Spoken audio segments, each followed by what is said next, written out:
হর হর মহাদেব। শুধু সনাতনী সবাইকে আমার প্রণাম।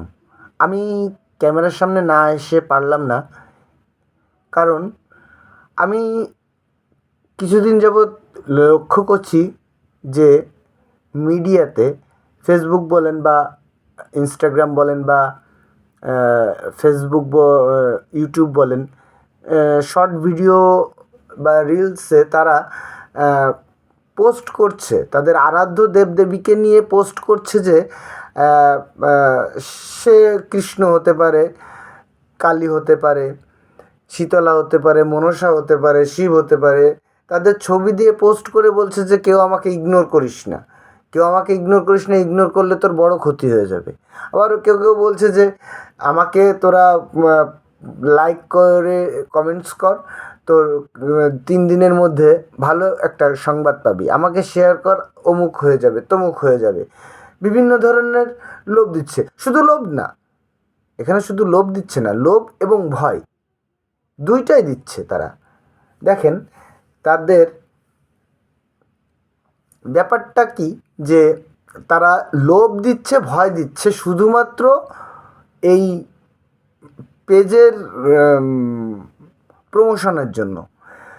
তো আপনাদের কাছে আমি বলি, আপনাদের কি একটু ভয় লাগে না যে আপনারা আপনাদের নিজের আরাধ্যকে নিয়ে, নিজেরকে, আপনারা যাকে পুজো করেন, যাকে হৃদয়ের অন্তরের অন্তরস্থলে বসিয়েছেন, তাকে নিয়ে এইভাবে মিথ্যা কথা বলছেন? মিথ্যা কথা এজন্যই বলছি কারণ ভগবান বা দেবদেবী কাকে কখন কি দেবে সেটা আপনি জানবেন কি করে?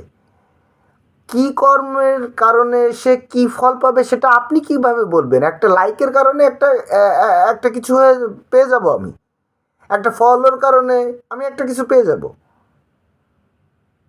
বা এগুলো সবাই জানে, সবাই বোঝে, এই বুজরুকিগুলো ছাড়েন। এই বুজরুকিগুলো না ছাড়লে সনাতনীদের মানে যে কলঙ্ক আছে, এই কলঙ্কগুলো আরও বেশি লেপটাবে, ছড়াবে, আরও বেশি ছড়াবে। আপনারা এই রিউমারগুলো ছড়াচ্ছেন, প্লিজ এখান থেকে সরে আসুন। হ্যাঁ, আপনাদের কথায় বিশ্বাস করে অনেক সত্যিকারের ভক্ত আছে, তারা লাইক, শেয়ার, কমেন্টস করে। তো আপনারা একবার চিন্তা করুন তো, যে যদি তার বিশ্বাস করে সে কমেন্টস করলো যে 3 দিনের মধ্যে সে পাবে বা 2 দিনের মধ্যে পাবে, যদি সে না পায়, তার বিশ্বাসটা নষ্ট হয়ে যাচ্ছে। সে বিশ্বাসটা নষ্ট হয়ে যাচ্ছে কার কারণে? আপনার এই পোস্টের কারণে বিশ্বাসটা নষ্ট হয়ে যাচ্ছে। কারণ সে কি কর্ম করে আসছে গত জন্মে, বা তার কর্মফলটা কি, তার উপরেই তো সে ফল ভোগ করবে। তো প্লিজ আপনাদের কাছে আমি পায়ে ধরে অনুরোধ করছি, নিজের ব্যবসার জন্য সনাতনকে ভিতরে আনেন না, সনাতনকে সনাতনের কাছে থাকতে দিন। আর আপনাদের বিজনেসটা, হ্যাঁ, আপনারা এই কন্টেন্ট তৈরি করুন যে আপনারা অবশ্যই দেবদেবীর কন্টেন্ট তৈরি করবেন, এবং সেখানে বলুন যে এই দেবতার জন্য বা অমুক ভগবানের জন্য বা অমুক মার জন্য কি একটা লাইক পেতে পারি না?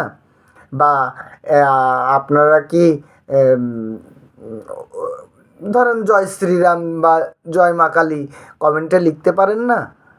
এটাই বলুন। কিন্তু আপনারা লোভ দিচ্ছেন, ভয় দিচ্ছেন, আপনি না হলে আপনার ধ্বংস হয়ে যাবেন, না হলে আপনি করলে আপনি এই পাবেন, ওই পাবেন, সেই পাবেন। এগুলো কি ভাই? এগুলো কি বোন? আপনাদের তো নিজেদেরও বিশ্বাস আছে, তো আপনাদের নিজের বিশ্বাসের থেকে নিজেরা ভয় পান একটু। সবাইকে ধন্যবাদ। হর হর মহাদেব। সবাই ভালো থাকবেন।